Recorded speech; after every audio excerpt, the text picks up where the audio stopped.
रचयिता को किसने बनाया? संसार बनाने वाले से संबंधित प्रश्नों पर चर्चा करने के लिए दिल्ली में एक कार्यक्रम हेतु मेरा जाना हुआ था। कार्यक्रम में भाग लेने हेतु सैकड़ों युवा आए हुए थे। जब मैं यह समझा चुका था कि संसार का रचयिता एक ही है, तब बाद में एक युवा ने मुझसे एक सब बहुत ही अच्छा प्रश्न किया था। उसने पूछा था कि जब संसार में कोई भी व्यवस्थित व नियमों में बंधा हुआ पदार्थ अपने आप नहीं बनता, तो सबसे अधिक बुद्धिमान, सर्वव्यापक, निराकार रचयिता को किसने बनाया? इस प्रश्न के उत्तर पर बड़े बड़े वैज्ञानिकों ने मौन धारण किया है। मैंने अनेकों रिलीजन की पुस्तकें पढ़ी, किंतु इस प्रश्न का उत्तर मिलना तो दूर, मुझे यह प्रश्न ही कहीं नहीं मिला। सभी रिलीजन वाले श्रद्धा की बात करते हैं और तर्क तथा विज्ञान से पीछे हटते रहते हैं। जब मैंने भारत के प्राचीन आर्यों को पढ़ा तो मेरे आश्चर्य की सीमा नहीं रही। उन्होंने बड़ी सरलता से इस प्रश्न का उत्तर देते हुए एक विज्ञान का सिद्धांत बताया था। महर्षि कपिल लिखते हैं कि मूले मूला भावाद मूलम, मूल का मूल अर्थात कारण का कारण नहीं होता है। यह तो अब तक हम समझ चुके हैं कि यह संसार एक रचना है, अर्थात किसी का कार्य है। दूसरा, इस कार्य को करने वाला अर्थात संसार को रचने वाला मूल कारण है। अब कोई कहे कि रचयिता को किसने बनाया, तो फिर यह प्रश्न भी उठेगा कि जिसने रचयिता को बनाया उसको किसने बनाया, फिर उसको बनाने वाले को किसने बनाया। हम ऐसा करते रहेंगे किंतु किसी भी अंतिम निर्णय पर नहीं पहुंच पाएंगे। विज्ञान की भाषा में इसको अनावस्था दोष कहते हैं। यदि किसी संख्या पर जाकर हम इस क्रमबद्धता सिलसिले को समाप्त करेंगे तो अन्योन्य श्रेय दोष आएगा। अतः जो सब कारणों का मूल कारण है, उसका कोई कारण नहीं होता है।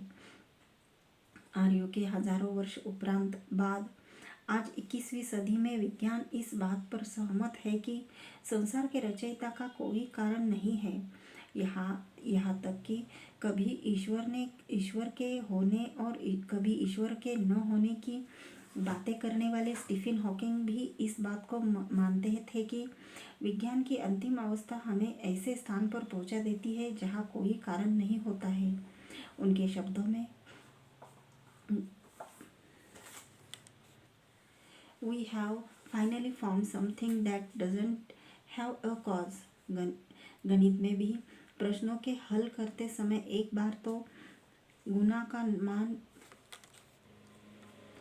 गणित में भी प्रश्नों के हल करते समय एक बार तो x मान वैल्यू कुछ न कुछ माननी पड़ती है और उसके आधार पर प्रश्नों के उत्तर आसानी से निकल जाते हैं। इसी प्रकार सृष्टि के गूढ़ रहस्यों को जानने के लिए यह मानना ही पड़ेगा कि रचयिता ने संसार बनाया है, किंतु उसको किसी ने नहीं बनाया है।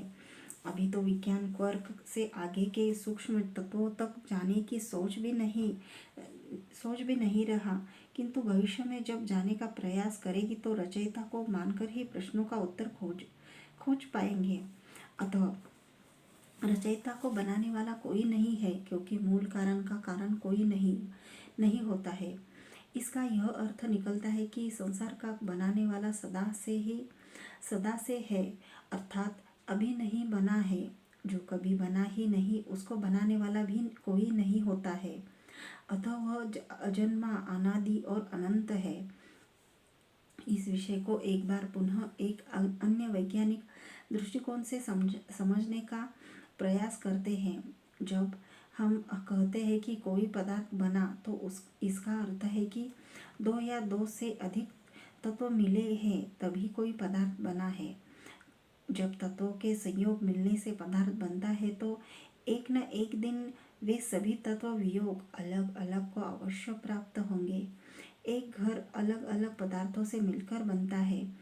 एक समय के बाद वह घर बिना तोड़े भी अपने आप जर्जर अवस्था को प्राप्त होकर बिखर जाएगा। जो तत्व मिले थे वे सभी फिर से अलग अलग हो जाते हैं। इससे यह समझ में आता है कि जो पदार्थ बना है वह अवश्य ही एक दिन बिगड़ जाएगा। मनुष्य शरीर भी मनुष्य शरीर भी बना हुआ है, इसीलिए एक समय के बाद यह सब समाप्त हो जाता है। श्री कृष्ण जी कहते हैं कि जातस्य ही ध्रुवो मृत्य ध्रुवम जन्म मृतस्य च गीता, अर्थात किसी पदार्थ की उत्पत्ति देख सुनकर पता चलता है कि उसका अंत समाप्ति अवश्य होगा, तथा किसी पदार्थ का विनाश देखकर पता चलता है कि उसकी उत्पत्ति अवश्य हुई होगी।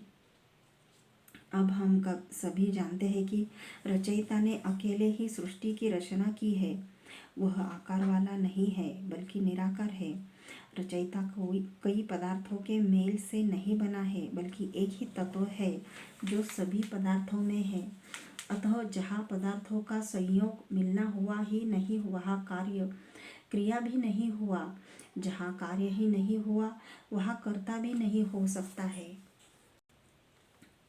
अतः रचयिता बना नहीं है तो उसको बनाने वाला भी कोई नहीं है। संसार की प्रत्येक वस्तु अणु परमाणु के अलग अलग अनुपात में मिलने से बने हैं। अतः संसार की कोई भी वस्तु सदा नहीं रहेगी। सूर्य, चंद्रमा, पृथ्वी, तारे आदि समस्त ब्रह्मांड रचयिता ने अनेकों पदार्थों के मिलाने से बनाए हैं। अतः इस ब्रह्मांड की एक निश्चित आयु है। इसीलिए संसार के प्राचीन आर्य लोगों की मान्यता रही है कि कोई भी वस्तु बनती है तो बिगड़ती भी है, और जो वस्तु बिगड़ती है वह पुनः बनती भी है। अतः जब रचयिता के बनाए पदार्थ बिगड़ने प्रारंभ होते हैं तो वह पुनः नई सृष्टि बना देता है। जैसे मनुष्य शरीर को पुनः पुनः बनाता है। मैं निश्चित रूप से कह सकता हूँ कि हजारों वर्ष पूर्व पृथ्वी पर रहने वाले प्रत्येक मनुष्य को इस गूढ़ ज्ञान का पता था। इतिहास के इस विषय पर आपको अगले अध्यायों में जानने को मिलेगा।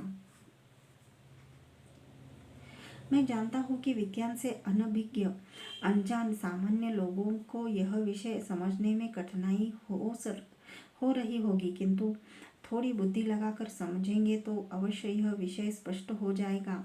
मैं अत्यंत सरल भाषा में उदाहरणों को सम्मिलित करते हुए ही यह पुस्तक लिख रहा हूँ, ताकि सभी सामान्य लोगों को धर्म के गूढ़ रहस्य समझ में आवे। इसी से संबंधित एक और प्रश्न रिलीजन वाले उठाते हैं कि रचयिता स्वयं जन्म नहीं लेता है, किंतु किसी श्रेष्ठ मनुष्य के शरीर में आ जाता है और दुष्टों का नाश करता है। इस प्रश्न का उत्तर आप ऊपर समझ चुके हैं कि जो सर्वव्यापक है, अर्थात पहले ही सब स्थानों पर है, तो कहाँ से वो आएगा। रिलीजन वाले ऐसा इसीलिए कहते हैं कि ताकि उनके पैगंबर आदि को रचयिता का दूत सिद्ध किया जा सके। दूसरा कारण यह है कि वो अपने भगवानों को ताकतवर सिद्ध करना चाहते हैं। इसीलिए ऐसी कहानियाँ बनाई जाती है कि हमारे भगवान ने अपने दूत द्वारा बुरे लोगों तथा बुराई का अंत करवाया। प्रथम बात तो यह सिद्ध हो चुकी है कि ईश्वर एक ही है, अतः अपना अपना ईश्वर बताकर झगड़ने वाले मूर्ख है। दूसरी मूर्खता रिलीजन वाले यह कहकर कर देते हैं कि इनका भगवान दूसरे से ताकतवर है, फिर बच्चों को अच्छी लगने वाली कहानियाँ बनाते हैं। कभी भगवान को युद्ध के मैदान में उतार देते हैं तो भगवान के दूत को पैगंबर मोहम्मद आदि महिला आदि गधी पर बैठाकर लाखों मील प्रति घंटे की गति से उड़ा देते हैं। अल्लाह का पैगंबर चांद के टुकड़े करके लोगों को अपनी ताकत दिखाता है। ईसाइयों का यहोवा अनेकों लड़ाइयाँ लड़ता है, कुछ हार जाता है तो कुछ जीत जाता है। हिंदुओं का साई एक साधारण से व्यक्ति से कुश्ती में 2 बार हार जाता है।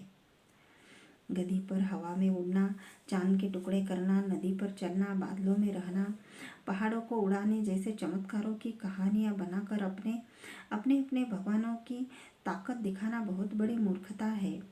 अरे, जिस ईश्वर ने यह अद्भुत संसार ही रच दिया है, तो उसके सामने ये चमत्कार क्या है। जो ईश्वर सर्वव्यापक है, उसके लिए यह एक राक्षस क्या करोड़ों राक्षस भी एक चींटी के समान नहीं है, क्योंकि वह तो सब स्थानों और शरीरों में है। यह तो वही बात हो गई कि एक खुले मैदान में घूम रहे खरगोश को मारने के लिए करोड़ों तोप के गोले लगा दिए जाए, वह खरगोश तो एक साधारण गोली से भी मर सकता है। इसी प्रकार ईश्वर को कुछ करने के लिए जन्म लेना पड़े, यह मूर्खता की बात है। यह कर्मफल व्यवस्था का विषय है, जिसको अगले अध्यायों में समझेंगे। किंतु उससे पहले यह समझ लेते हैं कि संसार का बनाने वाला कितना बलवान है।